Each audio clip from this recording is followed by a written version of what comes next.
Bonjour, bonjour. Aujourd'hui, nous allons parler des profils. Alors, un profil, c'est une manière d'interpréter, c'est pas un réglage, hein, c'est une manière d'interpréter les données numériques qu'il y a dans un fichier RAW pour en faire une image visible.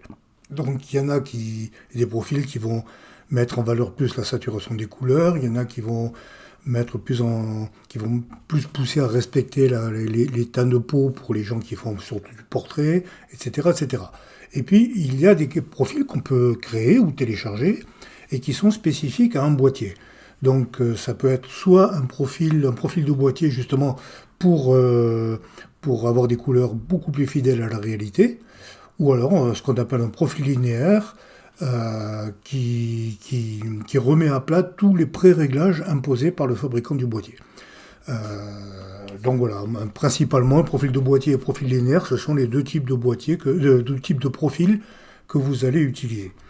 Une fois que vous avez ce fichier, soit parce que vous l'avez créé, soit parce que vous l'avez téléchargé, il faut l'installer sur l'ordinateur. Alors, il faut l'installer à un endroit bien précis. Je vous mets là à l'écran les deux chemins d'accès pour PC et sur Mac et pour Mac. Alors, attention parce que il y a des dossiers qu'on appelle des dossiers système qui sont cachés. Alors, sur PC, pour accéder au dossier système, il faut ouvrir l'explorateur, aller ici dans ce petit menu, faire Options, onglet Affichage, et là, vous voyez que vous avez, dans le groupe Fichiers et Dossiers, il y a un sous-groupe qui s'appelle Fichiers et Dossiers cachés, et il faut cliquer cette option. Afficher les fichiers, dossiers et lecteurs cachés. Vous confirmez, et à partir de là, les dossiers, tous les dossiers, tous les fichiers seront visibles, même les dossiers système, même les trucs qui sont normalement cachés. Sur Mac, la procédure est un petit peu différente. Comme je n'ai pas de Mac, je laisse la parole à mon ami Seb Dance, qui, avec son accord, je vous montre un extrait d'un petit tuto qu'il a fait lui aussi pour expliquer l'équivalent de ça sur Mac. Voilà. À toi, Seb. Il faut se rendre dans la bibliothèque. Si vous êtes dans votre Finder, vous ne la trouvez pas votre bibliothèque ici, et si vous allez dans Aléa, vous ne la trouvez pas non plus. Ça touche Option de votre clavier qui va la faire apparaître. Vous voyez, elle est ici, et en fait, il n'y a pas la possibilité d'avoir un raccourci dessus. Je vais donc cliquer sur Bibliothèque. Donc, je vous rappelle, pour y aller, on est dans le Finder, Aléa, la touche Option, et cliquer sur Bibliothèque. Voilà, c'était tout. Voilà. Donc, une fois que vous avez installé votre profil, il faut pouvoir l'appliquer. Donc, là, vous voyez que j'ai importé cette photo en tant qu'objet dynamique dans Photoshop. Donc, en tant qu'objet dynamique, ça veut dire que j'ai récupéré le fichier RAW.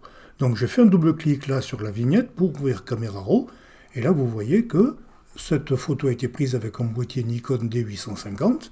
Et là, j'ai appliqué le profil de boîtier Nikon D850. Je peux aussi appliquer le profil linéaire D850. Vous voyez, c'est beaucoup plus neutre parce que justement, on a enlevé toutes les améliorations artificielles imposées par le fabricant. Bon, c'est pas là le sujet du tuto. Le truc, c'est que voilà, où sont ces profils? Eh bien, quand vous déroulez la liste, vous avez une option parcourir, ou alors vous pouvez aller ici sur les 4 petits boutons, les 4 petits carrés, c'est la même chose. Vous arrivez ici. Ici, si vous ne voyez toujours pas ce groupe de dossiers, ce groupe de profils qui ont été ajoutés, il faut aller. Alors sur Mac, là, vous avez une barre qui s'appelle explorateur de profil avec là un petit plus qui sert de menu. Sur PC, ça se présente comme ça, il y a 3 petits points avec le menu, et dans les deux cas, vous avez gérer les profils. Et là, vous voyez que par famille de profils, vous pouvez activer ou désactiver. Donc là, voilà, vous avez la famille profil. En principe, elle va être cochée par défaut. Hein. Mais si des fois, vous voyez vraiment plus vos profils, ça peut venir de là que ça a été décoché. Donc là, évidemment, j'annule. Et donc vous avez accès à tout un tas de profils. Là, par exemple, vous avez les rendus de l'appareil, hein, éclatants, portraits, etc. Tous ces trucs qui normalement s'appliquent uniquement au JPEG, là, vous pouvez l'appliquer au fichier RAW. Et pourtant, malgré que, même si tout est bien fait, le profil est rangé au bon endroit sur l'ordinateur, la famille profil a été cochée, des fois on me dit, je ne trouve pas mon profil, je ne sais pas comment ça se fait. Alors voyons avec une autre photo, celle-ci. C'est aussi un fichier RAW, un objet dynamique, je double-clique dessus. Et là, vous voyez que tu n'as plus le profil de tout à l'heure, le profil D850. Pourquoi? Tout simplement parce que cette photo a été prise avec un boîtier Sony A68. Et donc, le profil pour un Nikon D850 n'apparaît pas. C'est normal.